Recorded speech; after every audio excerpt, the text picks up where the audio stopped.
Welcome back to Three Things with JR, Season 5, Episode 2. And it should be Episode 3, but when I sat down 2 weeks ago to record Episode 2, I came up blank. I had nothing. I had one or two little bullet points that I kind of wanted to talk about and just hit total mental block, writer's block, whatever it is, podcaster's block. Couldn't come up with anything. So instead of creating a subpar show out of nothing, I decided to skip a week. And I'm glad I did, because I got plenty to say now. So glad you're back. Thanks for coming back for this second episode of the 5th season of this show.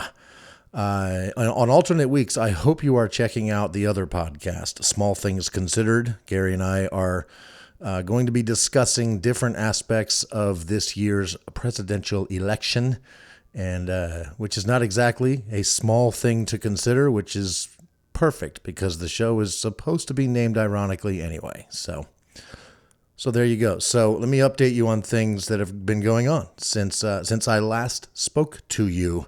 First off, my knee was hurting before. My knee's better now. It's totally better, and I'm so glad it is.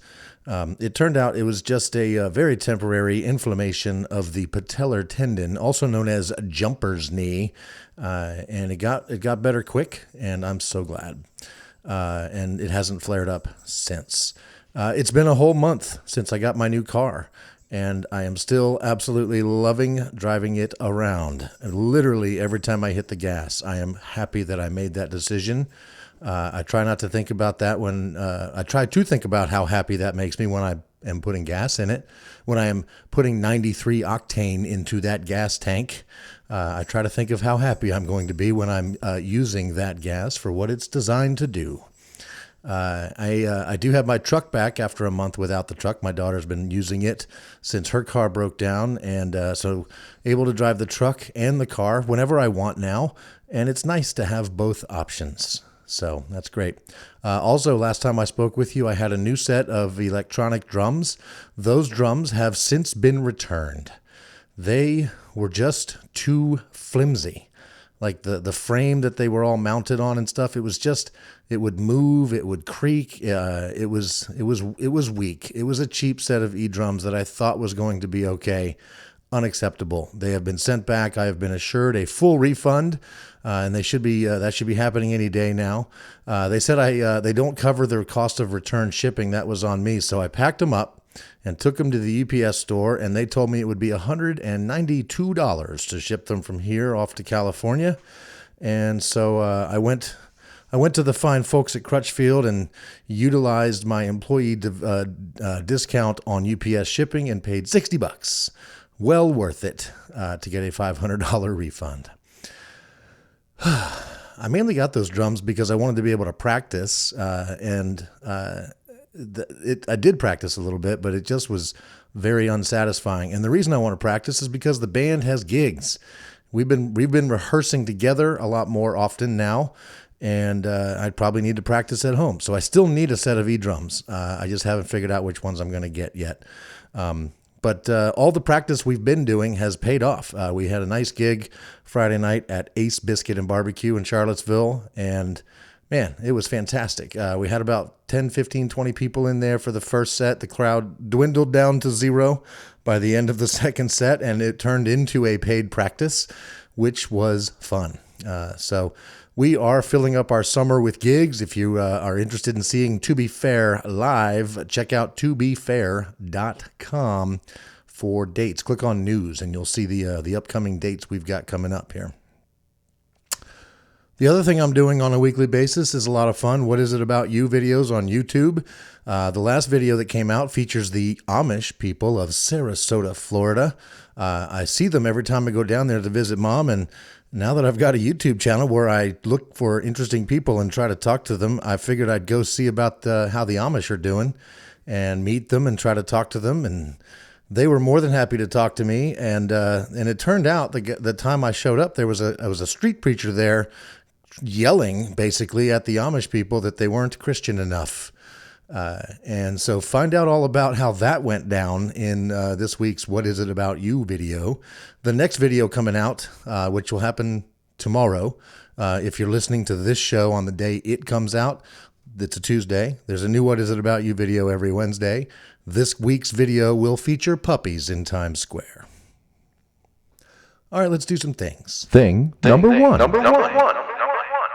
You may have noticed the title of this episode is a Grammy Bowl, and that's because I'm going to tell you about my reactions to two major cultural events in the past few weeks, both the Grammys and the Super Bowl. And since I'm recording this just an hour or two after the Super Bowl on Sunday night, I figured I'll start with that. And as I have watched many Super Bowls, I watched it with my daughter Allison. She came over, we hung out, we watched every second of the game, every single commercial, and loved it. So here's some reactions. Not gonna dwell on this forever here, but I am going to tell you some of the highlights for me, starting with the best commercial. Allison and I both agreed that the Reese's Peanut Butter Cups made us laugh the most. That was the funniest commercial. Also, the Popeyes chicken wings commercial with Ken Jeong got us laughing pretty good. The Deadpool commercial was great, and I think my runner-up for favorite commercial was the one with Christopher Walken and all the people doing imitations of Christopher Walken to Christopher Walken's face. Pretty fantastic. I noticed that CBS, the guys on CBS, Jim Nantz and Tony Romo, didn't utter the words Taylor Swift at all during the entire broadcast. Now, the cameras did cut to her a bunch of times, and her name was brought up in the post-game show by some players that were getting interviewed, but the CBS commentators neglected, or maybe very much on purpose decided not to utter the words Taylor Swift. And I think that was probably wise. I mean, what could they have said that would not have pissed somebody off? Right? Probably nothing. So why not just let it happen? Show her on camera. Of course she's there. They show wives and girlfriends and stuff on camera at all of these games. So why would this one be any different? And it really wasn't. It was a non-issue. No big deal. I thought CBS handled that really well. The game itself, probably the best Super Bowl game I've seen in a long time, including a 2-possession overtime. Hell yeah. Fantastic game. Didn't know who was going to win until the very last second. And that's the way a game should be. And I think my favorite part of the play on the field was that, I mean, both teams made mistakes early on, but neither team choked or gave the game to the other team, right? They didn't make any major gaffes. Neither team was horrible. The 49ers did not beat themselves. The Chiefs, and Patrick Mahomes especially, just barely won. So I think that's what you want in a game, man, and it was fantastic. The Jesus commercial probably deserves a little bit more discussion. I thought it was one of the best commercials with a message in the entire game. It was the best. And it was a message that even an atheist like me could get behind. Jesus didn't hate, he washed feet. And this commercial featured what I think were AI-generated pictures illustrating situations in which people were washing the feet of others. And, you know, this is a sign of humility and service to others. And they picked situations, some of the ones that they depicted in these AI-generated pictures. If they were real, I don't know. I don't think so. They seemed AI-generated, but I liked the fact that they chose situations that where they would be people that might otherwise be known to disagree, and showed somebody washing another's feet in those situations. And the one that really stood out to me was the foot washing in front of the family planning clinic. You could see in the background that there were some protesters, as there typically are outside of any Planned Parenthood abortion clinic type place. But the main focus was on the front bench in front of the family planning clinic, where a person was washing the feet of a female who had clearly just come out, or maybe was just about to go in, doesn't really say, to the family planning clinic. And this one struck a chord with me because literally within the last 24 hours, it has occurred to me that these Christians that will protest, you know, picket signs, marching out in front of like a Planned Parenthood, they would reach a lot more people and do a lot more good if instead of picketing and protesting, if they would just hang out and be there to offer comfort and solace and support to the women, regardless of the choice they made inside the clinic. They would reach a lot more people. They would do so much more good than protesting outside of the clinic and condemning people for making some tough decisions that you might not agree with. Those people need your help and support, right? So why not offer that? And it was pretty cool to see that thought that I recently had illustrated in this ad. And I love the fact that they used a really haunting version of INXS's Never Tear Us Apart. So really, really good commercial. I couldn't find anything wrong with it, even as an atheist. So there you go. The Grammys, gosh, well, that feels like so long ago now. It was over a week ago. But here's some of the highlights for me. Tracy Chapman and Luke Combs, clearly, as many people have pointed out since then, just feels like a nice bridge over troubled water, a nice coming together of two seemingly different worlds, bonding over music and a wonderful song. That one definitely had me in tears. The entire In Memoriam segment was incredible, including Fantasia Barrino's tribute to Tina Turner, Amy Lennox singing Nothing Compares to You in honor of Sinead O'Connor, and sort of by proxy Prince as well. Stevie Wonder singing. I mean, it was just incredible. Loved it when Billy Joel came out later and sang his new song, and he closed out the show with You May Be Right, which was a total thrill. And Trevor Noah was just an excellent, excellent host. I've watched a lot of Grammys, and LL Cool J was like the main host for a long time, and he was fine. He was fun, but he wasn't great at hosting. He was okay. Alicia Keys did an okay job. But Trevor Noah, it's like he was born to do this sort of thing. So he talks for a living. Those others sing or rap for a living, and Trevor Noah is just a better guy to run that show. So really nice, really nicely done. The entire production was great. One quick note on Taylor Swift. She totally looked surprised when she won, which is kind of her thing. She also looked surprised when she was at the Super Bowl and the Chiefs did anything good. It's like she just can't believe something good has happened to her or the one that she loves. I think it's a genuine reaction that she has when these things happen to her. And it has worked to endear her to her fans. And over time, I think it has to become just a little bit less genuine each time, but still it's an emotion she's having. It's like she can't believe that people love what she does as much as she loves what she does. So I think it's right. No hate here for the Taylor Swift out there. And I just think it's awesome. So there you go. That's the Grammys and the Super Bowl. And that's thing one. And now it's time for thing two. Thing number two.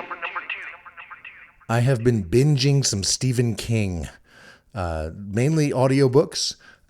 Started with the Bill Hodges trilogy, starting with Mr. Mercedes.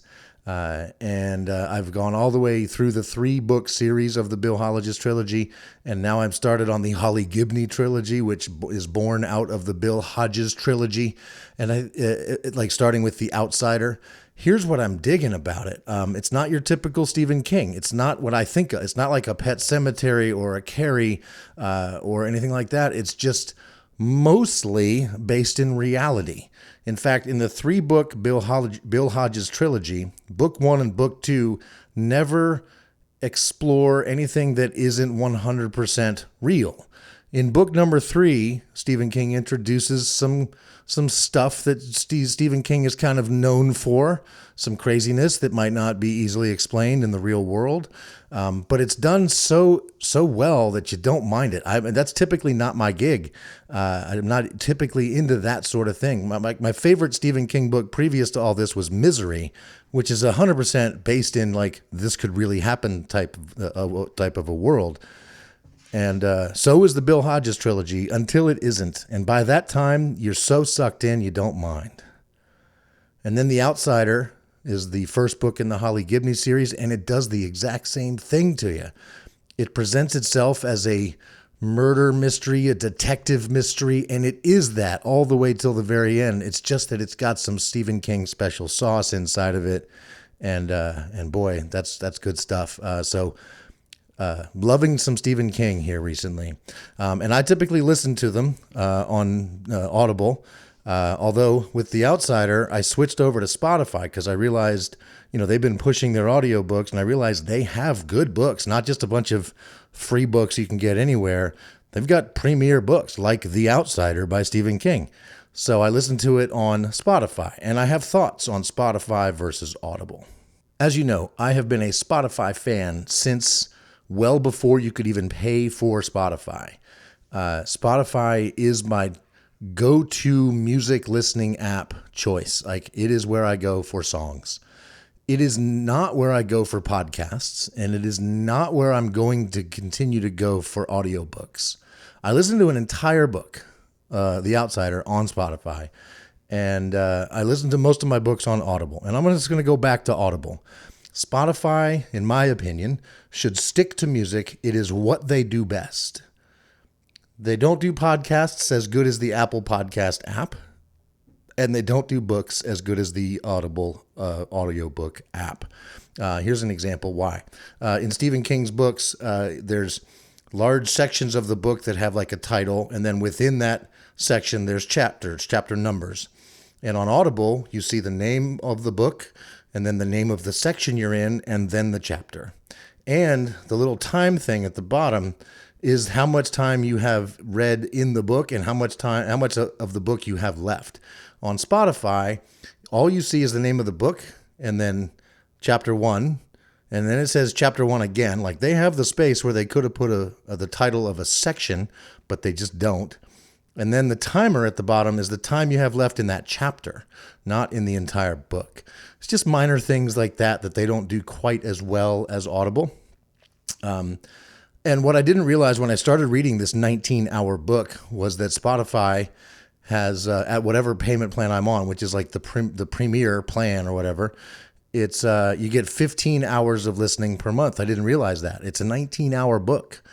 And when I got to about 15 hours, I got an email from Spotify telling me that I had reached my 15-hour limit. If I wanted to keep listening before the 15 hours reset next month, that I would have to pay more or wait until next month.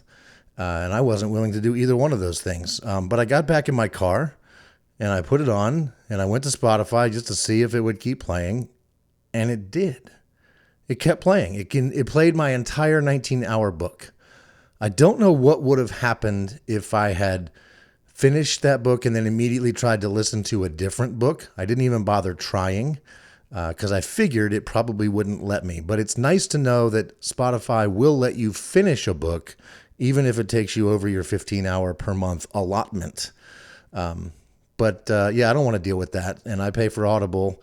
I get a credit a month, and it's about the right speed for me. So I'm ready for my next book in the Holly Gibney series, If It Bleeds. I'm reading that now, listening to it on Audible. Stick to music, Spotify. Will Patton is the guy who's been reading these Stephen King books that I've been listening to, and man, he is fantastic.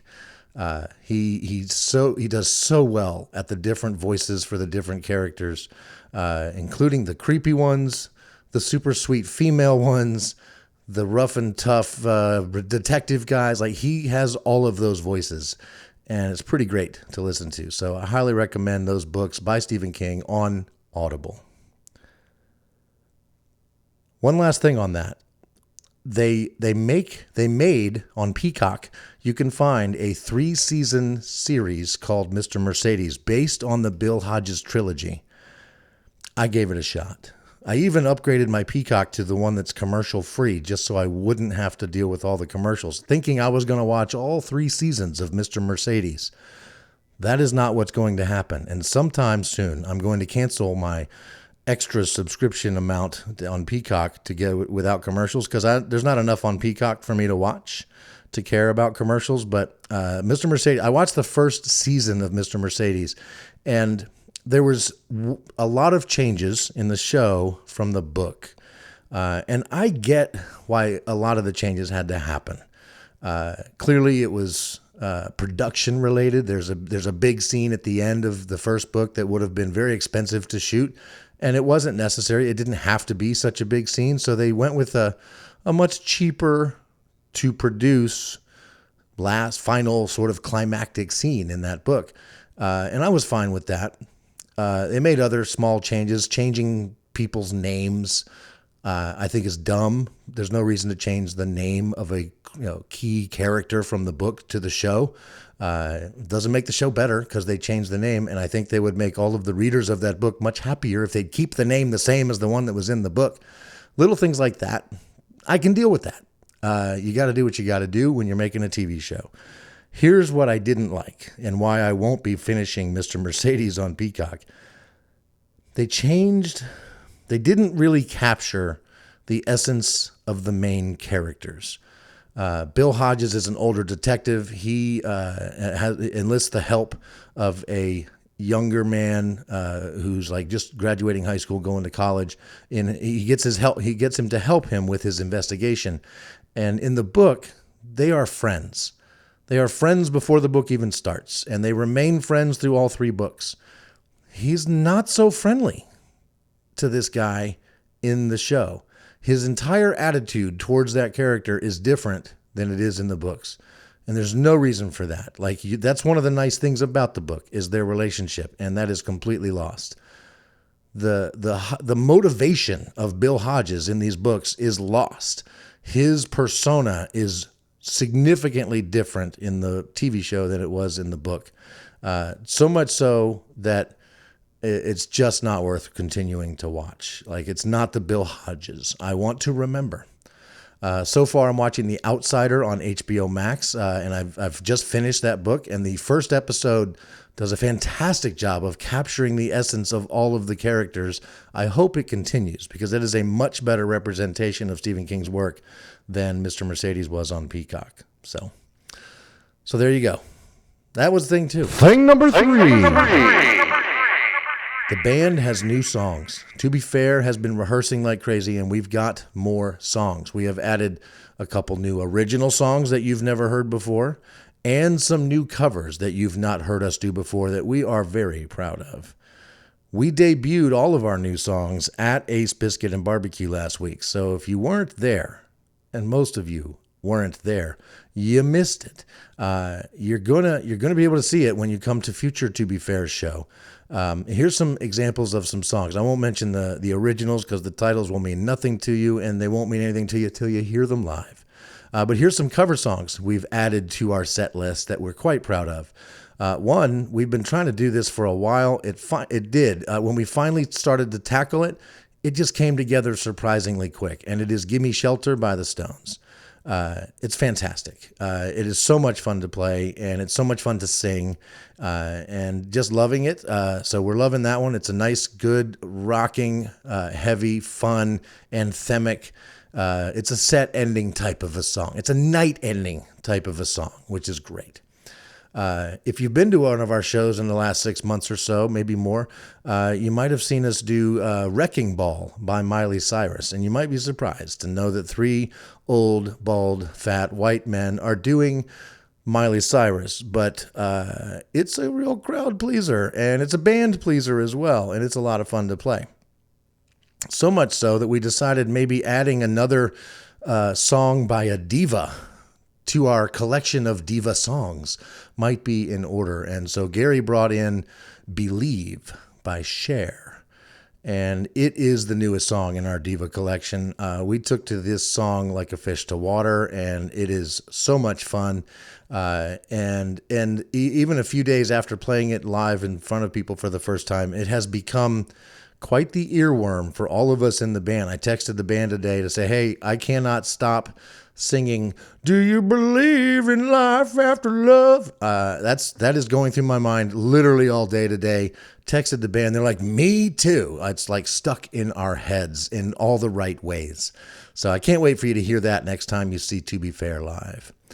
And lastly, we added a song that bridges the gap between my love of musical theater and my love of playing music in this band, it was suggested that maybe we should do a song from musical theater. And I had just gone to see Annie at the Altria Theater in Richmond, and the idea that we might do Tomorrow from Annie was suggested, and that was all she wrote.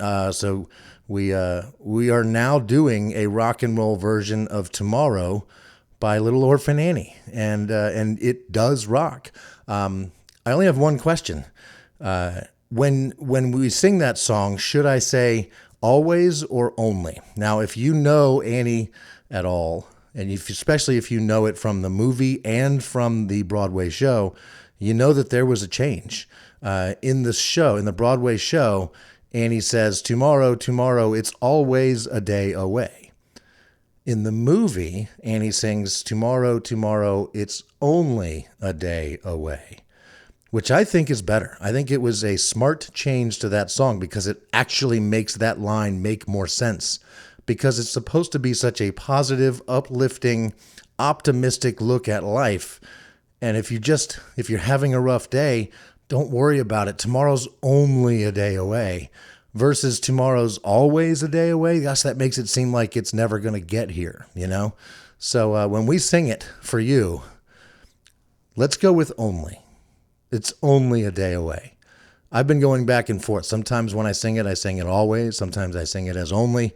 I'm going to go with the movie version because that was my first Annie experience, was seeing the movie Annie at a small theater in a small town in Iowa with my family. And I've loved the movie ever since.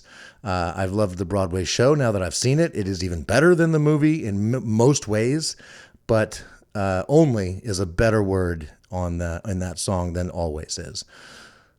So there you go. That's thing 3. And that's the show. I'm going to wrap it up now. And instead of playing our normal show ending song, I'm going to play you our rehearsal recording of us doing Tomorrow, including my long intro. Yes, some of it's hard to hear.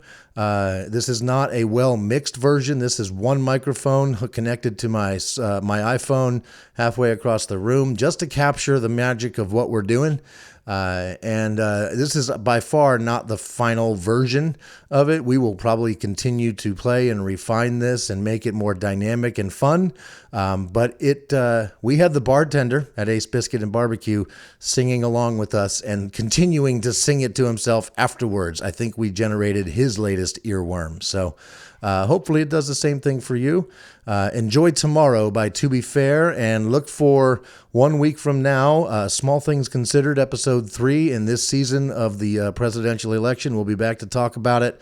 We're in the primaries, so there's plenty to talk about. Thank you so much for listening to 3 Things with JR. I'm JR, and I'll see you next time.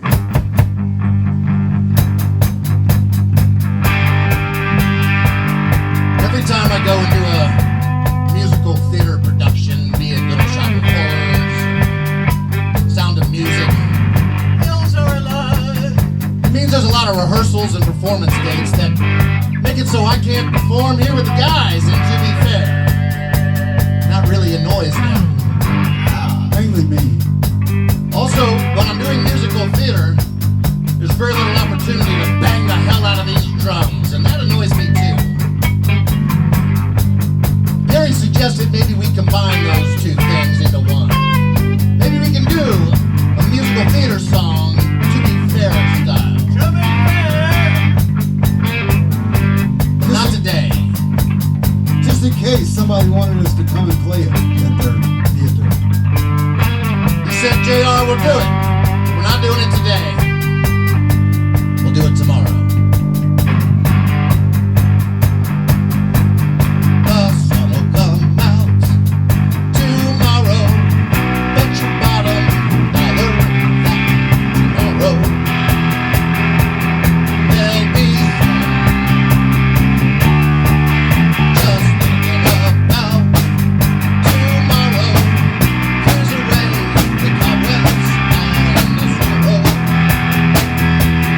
Till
That looks awesome.